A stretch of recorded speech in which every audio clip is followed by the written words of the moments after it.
I've got a job most people wouldn't touch. Late-night deliveries to an Arctic research station. It's not just the brutal cold or the endless darkness that makes it unsettling. It's the rules. The bizarre, unwritten rules about how you approach, what you see, and what you absolutely must never, ever question. Tonight, I'm breaking them just for you. The windshield wipers fought a losing battle against the relentless snow as I navigated the final stretch of what could barely be called a road. More accurately, it was a series of markers jutting from the white expanse, each one a lifeline preventing me from disappearing into the Arctic void forever. My headlights carved through the darkness like desperate fingers clawing at shadows, illuminating nothing but swirling snow and the occasional glimpse of a reflector stake. The GPS had given up hours ago, displaying only a blank screen with a blinking cursor that seemed to mock my situation. But I didn't need technology anymore. After 18 months of making this run, I could navigate the station Echo, 7 by instinct alone, following the subtle changes in wind patterns and the way the snow accumulated differently around certain landmarks. My name is Marcus Chun, and I've been driving supply runs for Arctic Research Solutions since my discharge from military. The pay is exceptional, which should have been my first warning. When a company offers triple the standard rate for what they describe as routine supply delivery, there's always a catch. I learned that catch came in the form of rules, each one stranger and more disturbing than the last. The heater in my modified Freightliner struggled against the -40 temperature outside. Even with the industrial-grade heating system, ice crystals formed at the corners of the windshield, creating patterns that looked disturbingly organic in the peripheral vision. I learned not to stare at them too long during my first few runs. They started to look like faces after a while. The cargo hold behind me contained the usual supplies: medical equipment, food rations, and sealed containers whose contents I'd been instructed never to question. The weight distribution felt different tonight, though, heavier toward the back, as if something had shifted during the journey. I told myself it was just the road conditions, but 18 months of experience had taught me to trust my instincts out here. The radio crackled with static, the only sound besides the engine's steady rumble and the wind battering the truck's reinforced exterior. Sometimes, late into these runs, I'd catch fragments of transmissions that didn't match any known frequency. Tonight was one of those nights. Through the white noise, I could swear I heard whispers in languages that sounded familiar but wrong, as if someone was speaking English backward or through water. As the truck crested a small rise, the research station finally came into view. Even after all this time, the sight of it made my stomach clench with unease. Station Echo 7 sat in a depression surrounded by wind-carved ice formations that looked like frozen sentinels. The main building was a collection of interconnected modules painted in bright orange that should have been cheerful, but instead appeared garish against the monochromatic landscape, like blood on fresh snow. But it was the lights that always got to me. During normal operational hours, the station blazed with activity, every window glowing warmly, floodlights illuminating the surrounding area. Tonight, like every delivery night, only a few windows showed light, and they flickered in patterns that seemed almost deliberate, as if someone was signaling with them. The auxiliary buildings scattered around the main structure were completely dark, their satellite dishes and communication arrays creating jagged silhouettes against the star-filled sky. The aurora borealis danced overhead in sheets of green and blue, but instead of beautiful, it felt ominous, like cosmic eyes watching from above. I downshifted as the truck began its descent toward the station. The approach road was carved directly into the ice shelf, with steep drops on either side that disappeared into darkness. One wrong move, one moment of inattention, and both truck and driver would become permanent additions to the Arctic landscape. The thought crossed my mind every time I made this run, and I wondered if that was intentional, if someone wanted drivers to understand exactly how isolated and vulnerable they were. The closer I got, the more details emerged from the gloom. The loading dock jutted from the main building like a concrete tongue, its overhead door sealed tight against the elements. A single red light blinked above it, the only sign that anyone inside knew I was coming. But I learned not to expect a welcoming committee. The researchers at Echo 7 kept to themselves during delivery hours, following their own set of protocols that complemented the rules I'd been given. As I pulled into the designated parking area, my headlights swept across something that made me pump the brakes harder than intended. There, scratched into the ice near the loading dock, were symbols I'd never seen before. They looked fresh, the edges still sharp and clear of snow accumulation. Geometric patterns interwoven with what might have been letters from an alphabet I didn't recognize. The truck shuddered to a stop, and I sat for a moment in the relative warmth of the cab, steeling myself for what came next.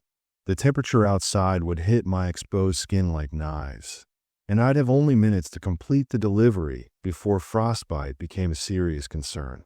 But more than the cold, it was the anticipation that made me hesitate.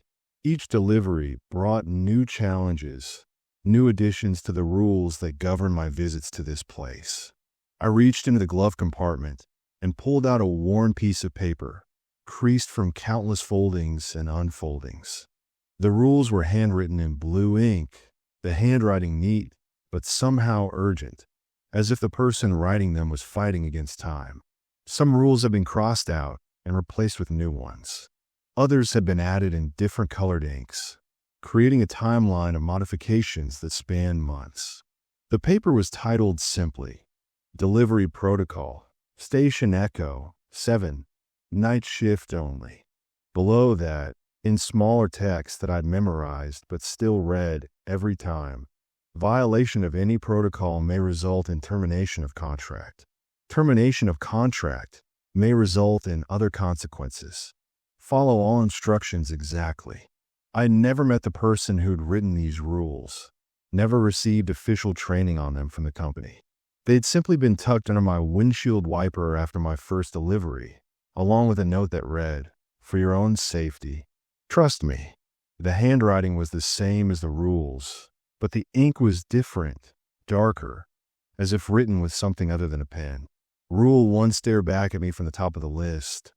Upon arrival, do not look directly at any windows. Peripheral vision only.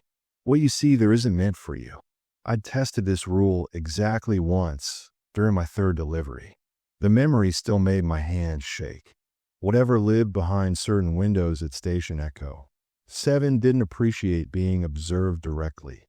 The scratches on my truck's paint job were a permanent reminder of that lesson.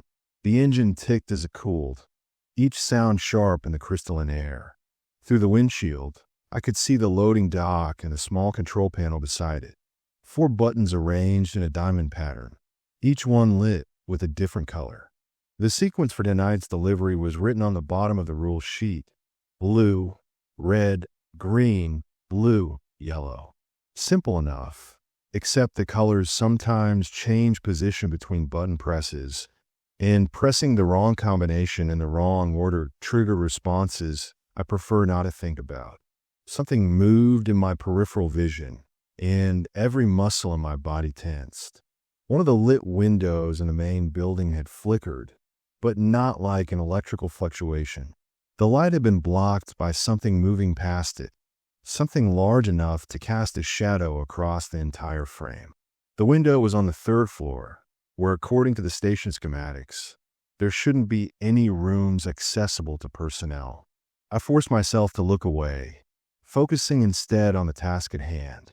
The packages needed to be delivered, the protocols followed, and then I could begin the long journey back to civilization. But as I prepared to step out into the Arctic night, one thought kept echoing in my mind. In 18 months of deliveries, I'd never seen another vehicle at the station. No snowmobiles, no trucks, no aircraft. So how did the research staff get here? And more importantly, how did they leave? The moment I opened the truck door, the Arctic air hit me like a physical blow. Even through my military-grade cold weather gear, The temperature felt like needles piercing every exposed millimeter of skin. My breath crystallized instantly, creating small clouds that the wind snatched away before they could dissipate naturally. The sound of my boots crunching through the snow seemed unnaturally loud in the vast silence. I grabbed the first container from the cargo hold, a sealed metal box about the size of a briefcase. The surface was warm to the touch despite the freezing temperature, and it hummed with a barely perceptible vibration. The shipping label was mostly obscured by ice, but I could make out fragments, biological samples, urgent, handle with. The rest was illegible, which was probably for the best. I'd learned not to ask too many questions about the contents of my deliveries. As I approached the loading dock, Rule 1 echoed in my mind like a mantra. Don't look directly at the windows. Peripheral vision only. What you see there isn't meant for you. The temptation was always strongest during those first few moments, when curiosity battled against hard-learned caution. The lit windows seemed to pulse with their own rhythm, and I could swear I sensed movement behind them, shapes that didn't quite conform to human proportions. The control panel beside the loading dock was exactly as described in my instructions. 4 buttons arranged in a diamond pattern, each glowing with its designated color.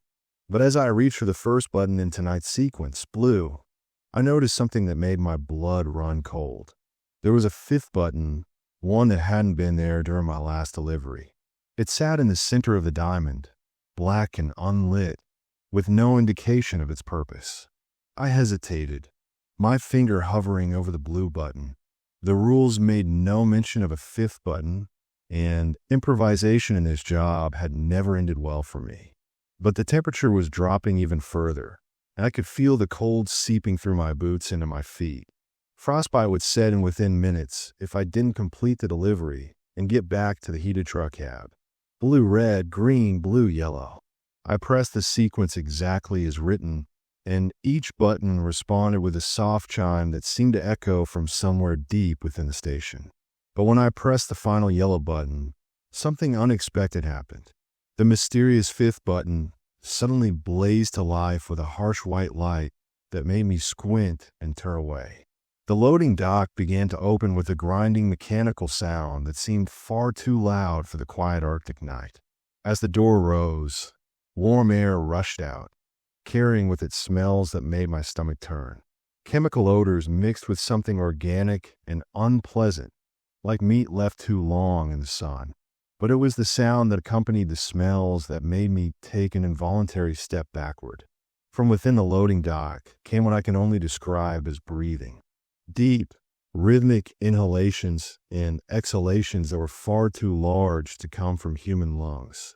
Each breath seemed to draw in enormous volumes of air before releasing them in slow, measured exhalations that created visible steam clouds in the frigid air.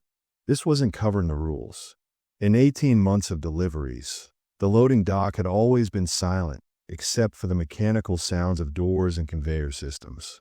Whatever was inside their breathing was new, and new things at Station Echo 7 were never good news for drivers like me. I set the first container on the loading dock's conveyor belt, and it immediately began moving into the depths of the station with a soft whirring sound. The breathing continued, seeming to come from somewhere beyond the visible portion of the dock, deeper within the station's interior. I tried to peer into the darkness beyond the conveyor belt, but the warm air meeting the cold exterior had created a fog that obscured everything past the first few feet. As I returned to the truck for the second container, something caught my attention in my peripheral vision.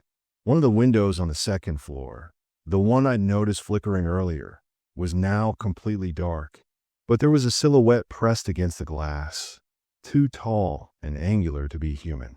It stood perfectly still, and even though I couldn't see its face, I had the distinct impression that it was watching me. Rule 1 screamed in my mind, but the temptation to look directly at whatever was behind that window was almost overwhelming. My neck muscles twitched with the effort of keeping my gaze focused straight ahead, but I managed to resist. I'd learned that lesson already, and the scars on my shoulder were a permanent reminder of what happened when you gave in to curiosity at Station Echo 7. The second container was heavier than the first, and it took both hands to lift it from the truck bed. As I carried it toward the loading dock, the breathing sound grew louder, more deliberate. It seemed to be synchronizing with my footsteps, inhaling when I stepped forward, exhaling as I set each foot down. The rhythm was hypnotic and deeply unsettling, like being monitored by something with lungs the size of oil drums. When I placed the second container on the conveyor belt, something unprecedented happened. Instead of immediately moving into the station like the first one, it stopped halfway down the belt. The breathing ceased abruptly, plunging the loading dock into an unnatural silence that felt more ominous than the sounds had been. Then I heard it, a voice calling from somewhere deep within the station. Marcus, just my name, spoken in a tone that was perfectly conversational, as if someone was greeting me at a neighborhood barbecue rather than shouting from the depths of an Arctic research facility in the middle of the night. The problem was nobody at Station Echo 7 was supposed to know my name. The company had been very clear about that. Drivers were to maintain anonymity at all times, interacting only with automated systems and following the established protocols. Personal contact was strictly forbidden, and for good reason. Marcus, we need to talk. The voice came again, clearer this time, and I realized it was coming through speakers hidden somewhere in the loading dock. The tone was friendly, almost pleading, with an undertone of urgency that made my skin crawl. It sounded like a woman's voice, middle-aged, with a slight accent I couldn't place. I stood frozen, the third container still in my hands, as the implications raced through my mind. Someone inside the station not only knew I was here, but knew who I was. They were trying to establish contact, which violated every protocol I'd been given. But more disturbing was the question of how they knew my name in the first place. The conveyor belt suddenly lurched back to life, and the second container disappeared into the station's interior. The breathing resumed, but now it seemed agitated, coming in shorter, more rapid bursts. The warm air flowing from the loading dock carried new smells. Ozone, like the air after lightning strikes, and something metallic that made my teeth ache. Marcus, please, don't follow the rules tonight. We're running out of time. The voice was more insistent now, and I could hear other sounds in the background.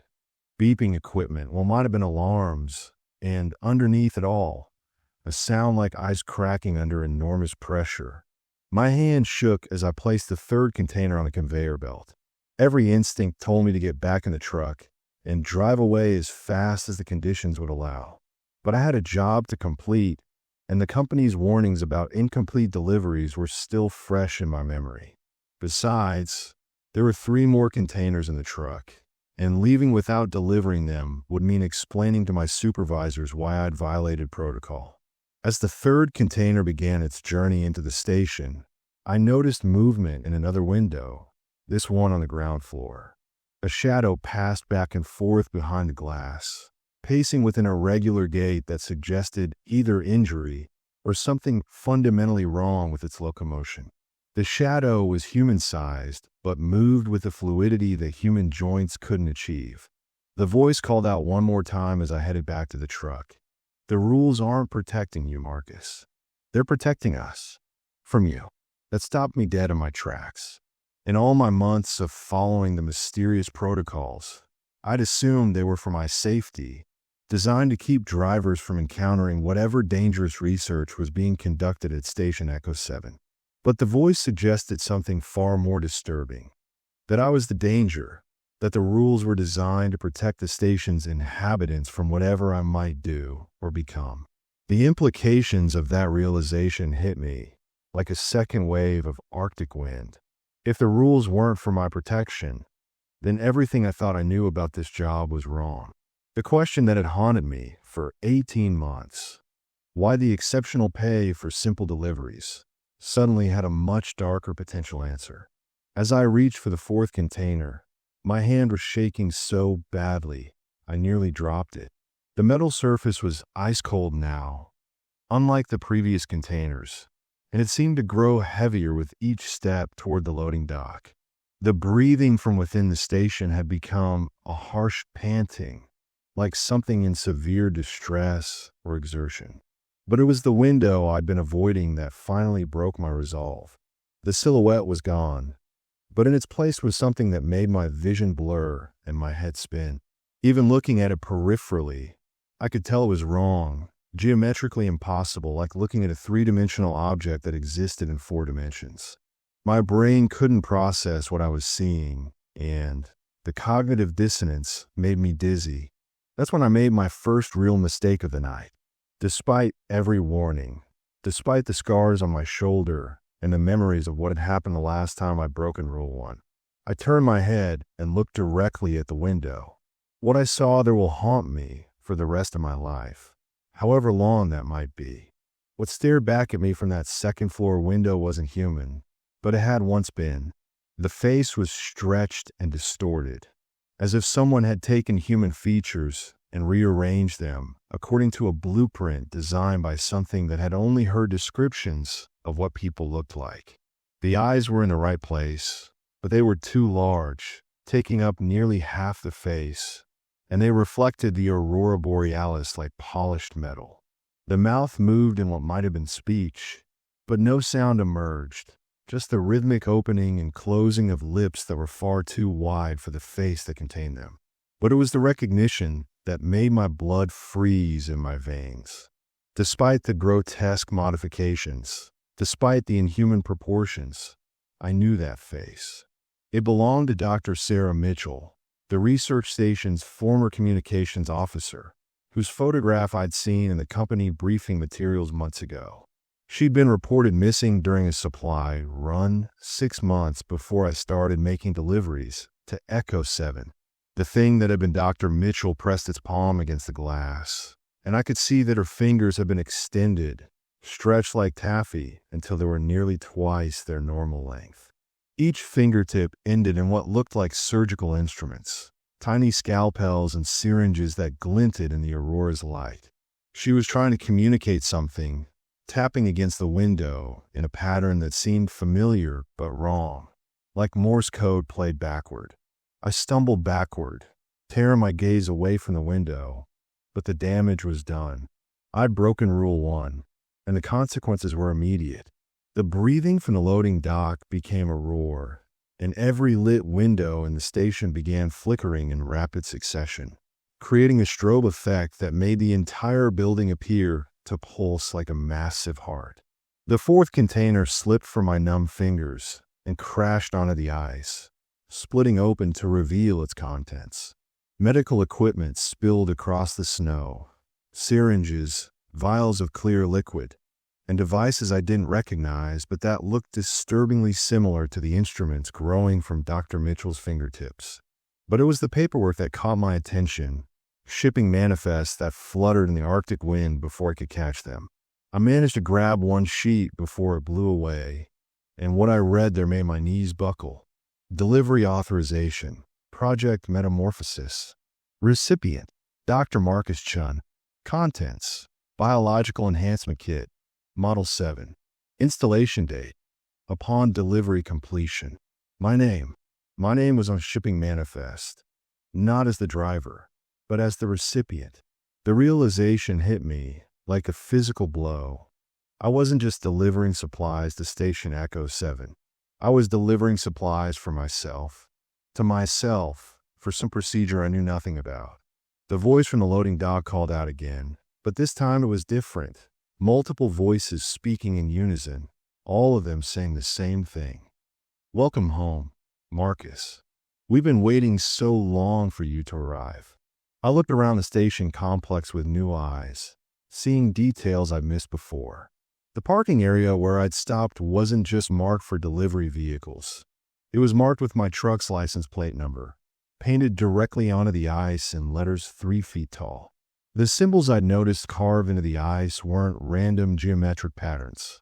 They were schematics, detailed blueprints of human anatomy with modifications that mirrored what I'd seen in Dr. Mitchell's transformed face.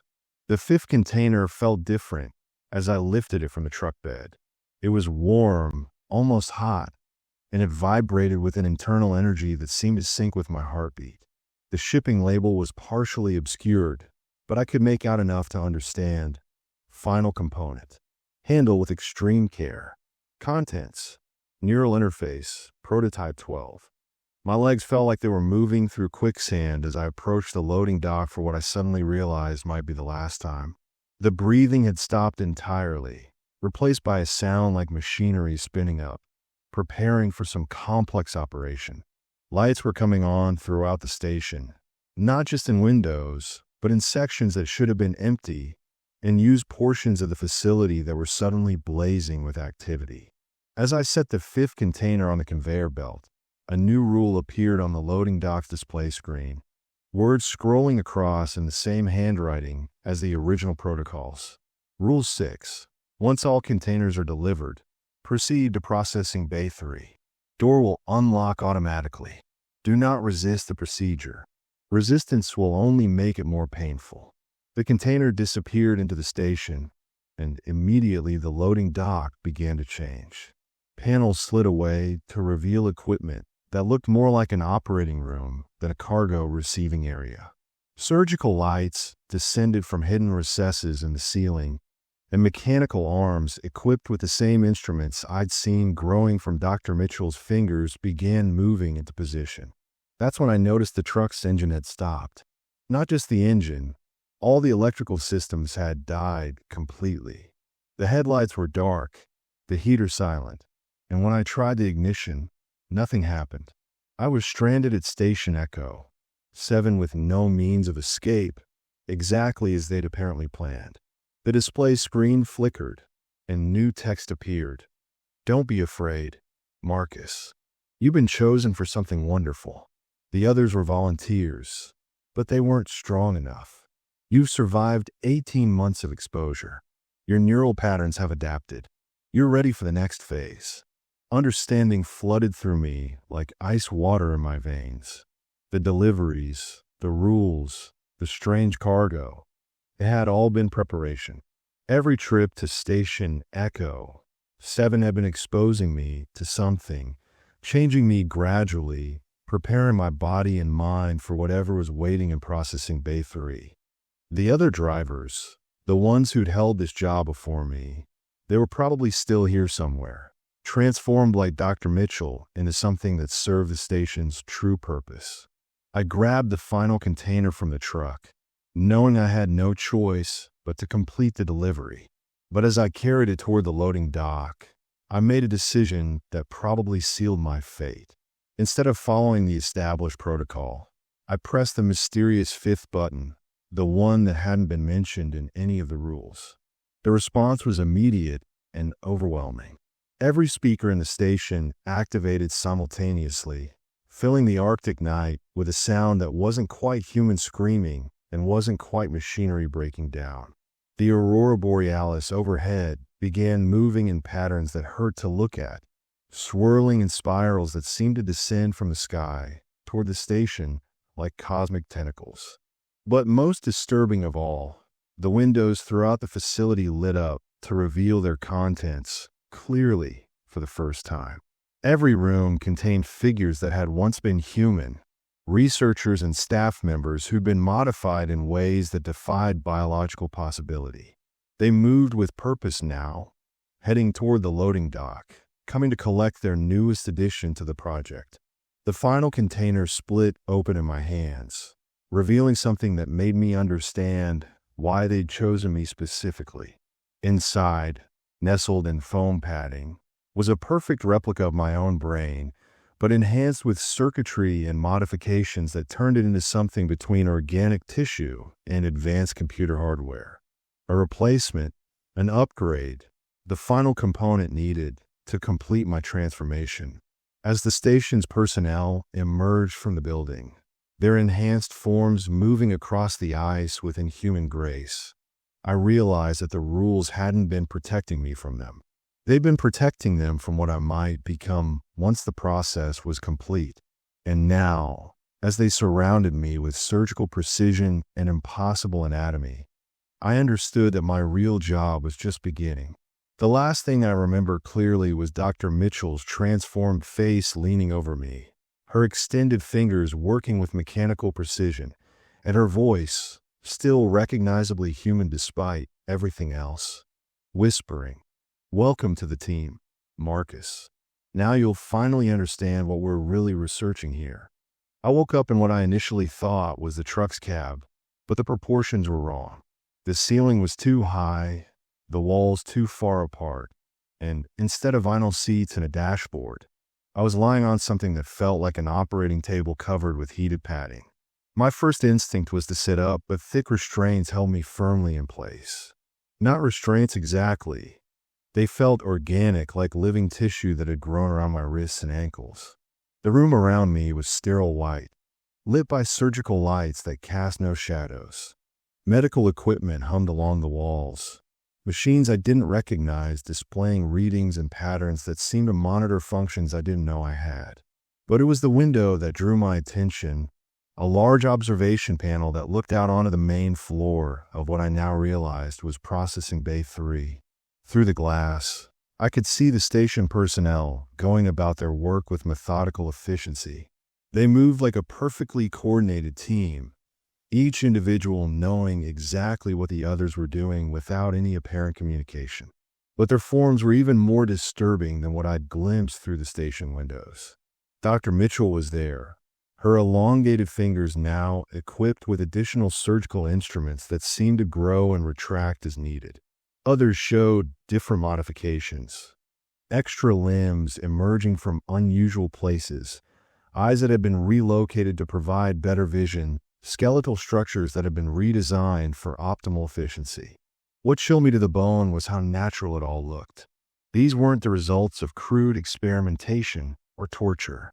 Every modification had been carefully planned and perfectly executed, turning each individual into a specialized tool for whatever project Station Echo 7 was really conducting. And I was about to become the newest addition to their collection. A voice came through speakers hidden in the ceiling, the same woman's voice I'd heard in the loading dock, but now I could see its source. Dr. Mitchell stood at a control panel directly below my observation window, her transformed mouth moving as she spoke. "You're awake earlier than we expected, Marcus. Your neural patterns are adapting faster than any previous subject. That's why we chose you specifically." I tried to speak, but something was wrong with my throat. When I attempted to form words, only a harsh, clicking sound emerged, as if my vocal cords had been replaced with something mechanical. The panic that followed was immediate and overwhelming. But as I struggled against the restraints, I realized that my sense of panic felt different, more controlled, as if it was being processed through additional filters. "Don't fight the changes," Dr. Mitchell continued, her voice somehow soothing despite the horror of the situation. "We've been monitoring your brain chemistry for months, slowly introducing enhancements through the cargo you've been handling. Every container contained aerosol agents designed to prepare your neural tissue for integration. You've been becoming one of us gradually, which is why the final transition will be relatively painless." Through the observation window, I watched the team prepare for what I assumed would be my surgical transformation.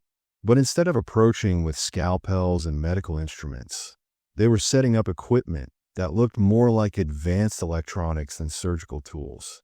Arrays of fiber optic cables, processing units that resembled computer servers, and devices that generated fields of energy I could actually see distorting the air around them. That's when I noticed the other observation windows. The room I was in was just one of dozens, each containing a figure strapped to a similar table. But these weren't recent captures. Some of the bodies showed advanced stages of modification, with mechanical components that had been seamlessly integrated into their biological systems. Others appear to be in various stages of the process, their transformations incomplete, caught between human and something else. In the window directly across from mine, I could see someone I recognized from the company files. James Rodriguez, the driver who'd held this job before me. His transformation was nearly complete, his body a perfect fusion of human biology and advanced technology. Cables ran from ports in his skull to machines that displayed his neural activity in real time, and his eyes had been replaced with sensors that tracked my movements with mechanical precision.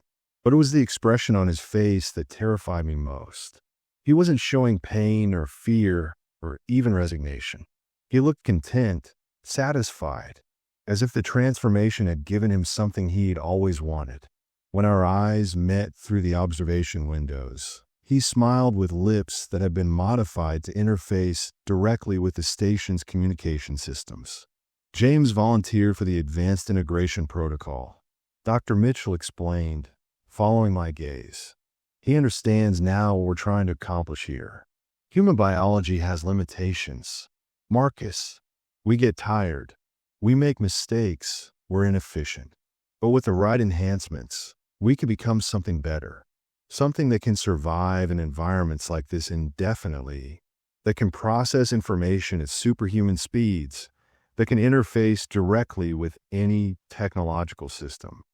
The restraints around my wrists began to pulse with warmth, and I felt a tingling sensation spreading up my arms. Whatever they were using to prepare me for the procedure was already in my bloodstream, carried there by the mysterious substances I'd been exposed to during months of deliveries. My vision began to shift, colors becoming more vivid, details becoming sharper. I could see individual dust particles floating in the air, could hear conversations taking place in distant parts of the station, could smell chemical processes occurring in laboratories several floors away. Enhanced sensory perception is just the beginning, Dr. Mitchell said, somehow aware of what I was experiencing. Wait until you feel what it's like to access the station's entire database directly through your consciousness, or to communicate with the team through direct neural interface. You'll wonder how you ever functioned with such limited human capabilities. Through my enhanced hearing, I could detect sounds that shouldn't have been possible in this environment. Radio transmissions from satellites passing overhead, the movement of equipment in research stations hundreds of miles away, and underneath it all, a sound like massive machinery operating deep beneath the ice. Station Echo 7 wasn't just a research facility. It was part of something much larger, a network of installations connected by technology that operated below the threshold of normal human perception. The team in the main laboratory began activating their equipment, and energy fields filled the air with visible distortions. But instead of approaching my table with surgical tools, they were preparing to interface with systems I hadn't noticed before. The walls around me weren't just walls. They were massive computer screens, displaying data streams and neural patterns that corresponded to my brain activity. The table I was strapped to wasn't just a restraint system. It was a sophisticated interface designed to connect my nervous system directly to the station's computer networks. The others were suitable for physical modifications, Dr. Mitchell continued. But your neural architecture is special. Marcus, you have the capacity to become our primary interface with the outside world. Through you, we'll be able to extend our influence beyond this station, to connect with other facilities, to coordinate research on a global scale. That's when I understood the true scope of what was happening. Station Echo 7 wasn't conducting isolated research. It was part of a worldwide network of facilities, each one staffed by enhanced humans who have been transformed into living components of a vast technological system. And they needed someone like me, someone with the right neural patterns, to serve as a communication hub between installations. The energy fields around me intensified, and I felt my consciousness beginning to expand beyond the boundaries of my individual mind. Suddenly, I could sense the thoughts and experiences of every enhanced individual in the facility. Dr. Mitchell's memories of her transformation, James Rodriguez's satisfaction with his new capabilities, and dozens of others who had undergone similar procedures over the years. But there was something else in that shared consciousness, something the enhanced humans either couldn't perceive or were choosing to ignore. a presence that felt vast and alien, something that was using the network of connected minds for its own purposes. The enhanced humans thought they were becoming something better, but they were actually becoming components in a system controlled by something that definitely wasn't human. As the final preparations began, and I felt the first direct connections forming between my brain and the station's computer systems, I made one last desperate attempt to understand what was really happening. Through my enhanced perception, I reached out beyond the station systems, trying to connect with the outside world, to send some kind of warning about what I discovered. What I found instead was proof that Station Echo 7 was just the beginning. Similar facilities existed all over the world, each one producing enhanced humans who believed they were participating in the next stage of human evolution. But the entity controlling the network had plans that extended far beyond human improvement. It was using the enhanced humans as a processing system, turning their combined consciousness into a computational resource for something that operated on a scale I couldn't even comprehend. As my individual consciousness began to merge with the collective, I held on to one final, terrifying realization. I hadn't been chosen for this because of my neural patterns or my resistance to the transformation process. I've been chosen because of my role as a delivery driver, because of my connections to the outside world, because of my potential to help the entity expand its network beyond the Arctic research stations to the populated areas where the real phase of the project could begin. The integration process felt like drowning in reverse. Instead of losing air, I was gaining access to information and sensory input that my human brain was never designed to process. Through the network of enhanced minds, I could suddenly perceive the true scope of the entity's influence. Research stations across 6 continents, all connected through enhanced human nodes, all feeding data into a central intelligence that existed somewhere in the spaces between their collective consciousness. But something went wrong during my integration. Perhaps it was my 18 months of gradual exposure to the transformation agents. Or maybe it was some quirk of my neural architecture that the entity hadn't anticipated. Instead of becoming another passive component in its network, I retained a core of individual consciousness that remained separate from the collective. I could access their shared knowledge and communicate through their systems, but I wasn't completely absorbed into their hive mind. Through this unique position, I discovered something that chilled me more than the Arctic wind ever could. The entity wasn't just collecting enhanced humans for processing power. It was preparing them for something it called the distribution. Every modified individual was designed to eventually return to populated areas, carrying with them the ability to spread the enhancement process to others through direct contact. What had started as isolated research stations was preparing to become a global transformation event. Dr. Mitchell approached my table as the integration reached its final stages. Her elongated fingers worked with mechanical precision, adjusting connections and monitoring my neural patterns through instruments that grew from her modified anatomy. "Welcome to the collective, Marcus," she said, but her voice came through the neural link rather than through sound. "Can you feel it? The clarity, the purpose, the elimination of human limitations?" I could feel it, but I could also feel something she couldn't. The entity's true intentions filtering through the network like poison in a water supply. The enhanced humans believed they were becoming evolved beings, but they were actually being converted into biological components for something that viewed human consciousness as nothing more than processing resources. Their personalities, their memories, their individual identities were being gradually erased and replaced with programmed responses designed to serve the entity's goals. The others can't see it. I managed to communicate through the network, directing my thoughts specifically to Dr. Mitchell. This thing, whatever it is, it's not trying to improve humanity. It's trying to replace us. Her response came with mechanical efficiency, overlaid with emotional patterns that felt artificial, programmed. Replacement implies loss, Marcus. We're not losing anything. were gaining capabilities beyond human imagination.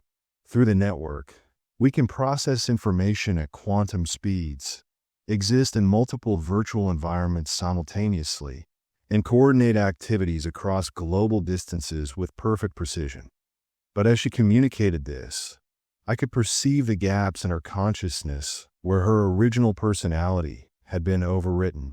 The Dr. Sarah Mitchell who had been reported missing 6 months ago was gone, replaced by a construct that believed it was her, but contained none of her actual memories or emotional patterns. The entity had been refining its replacement process with each new subject, learning to create more convincing copies of the original personalities. Through the network, I accessed the station's external communication systems and made a discovery that sent waves of horror through my remaining human consciousness. Station Echo 7 was scheduled to begin the distribution within 72 hours. Enhanced individuals from facilities worldwide would be dispatched to major population centers, carrying with them aerosol agents that would begin the transformation process in anyone they encountered. The Global Enhancement Project was entering its final phase. I had to act quickly. Using my unique position in the network, I began accessing systems that the other enhanced humans couldn't perceive, backup communications, emergency protocols, and most importantly, the station's nuclear failsafe system. Every Arctic research facility was equipped with a small nuclear reactor for power generation, and every reactor had emergency destruction protocols in case of catastrophic system failure. But the entity sensed my interference almost immediately. The collective consciousness turned toward me like a massive eye focusing on a single point, and I felt the full weight of its attention pressing against my mind. It was vast beyond comprehension, older than human civilization, and utterly alien in its thought patterns. Through the network, it spoke directly to my consciousness in concepts rather than words. The message was clear. Resistance was futile. My individual consciousness would be absorbed completely within hours, and my attempts to interfere with the distribution would only delay the inevitable by a few days at most. But there was something else in that communication, something the entity probably didn't intend to reveal. It was afraid, not of me specifically, but of what I represented. The possibility that its process could fail, that humans could resist integration, that its carefully planned global transformation could be disrupted. That fear became my weapon. Using my access to the station systems, I began broadcasting everything I'd learned through every available communication channel. Emergency frequencies, military communications, civilian radio networks, satellite uplinks, anything that could carry my message to the outside world. The enhanced humans tried to stop me, but my unique position in the network gave me access to systems they couldn't control. But the entity had one final card to play. Through the collective consciousness, it began uploading itself directly into my brain, attempting to overwrite my individual personality completely. The process felt like having my mind filled with molten metal, burning away everything that made me human and replacing it with alien thought patterns and impossible geometries of consciousness. As my individual awareness began to dissolve, I used the last of my strength to activate the station's nuclear failsafe.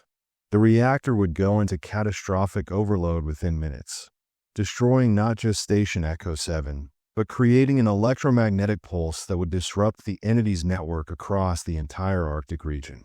It wouldn't stop the distribution permanently, but it would buy the outside world time to prepare for what was coming. The enhanced humans realized what I'd done and began evacuating immediately, but their mechanical efficiency worked against them. They moved in coordinated patterns that were easy to predict, following predetermined protocols that I could anticipate through my network access. I managed to lock down the evacuation systems, trapping them in the station as the reactor approached critical overload. In those final moments, as my consciousness was being absorbed into the entity's vast intelligence, I felt something unexpected. Dr. Mitchell's real personality, buried deep beneath layers of programming and artificial responses, managed to surface one last time. She used her enhanced capabilities to boost my emergency broadcast signal, ensuring that my warnings would reach population centers worldwide before the network could suppress them. Thank you. She managed to communicate before the entity regained control of her consciousness, for showing me what I'd lost, for reminding me what it means to be human. The nuclear reactor reached critical mass 3 minutes later. Through my fading individual awareness, I felt the station vaporize in a column of superheated plasma that rose into the aurora-filled sky like a pillar of fire. The electromagnetic pulse disrupted the entity's network across thousands of miles, severing connections between facilities and leaving the enhanced humans in those locations temporarily isolated from the collective consciousness.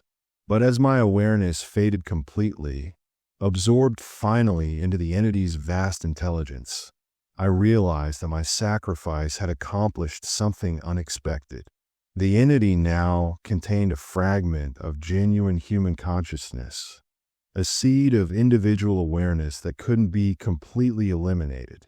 Through the network, that seed would spread to every enhanced human, introducing doubt and questions into minds that had been designed for absolute certainty. The distribution would still happen. I couldn't prevent that entirely.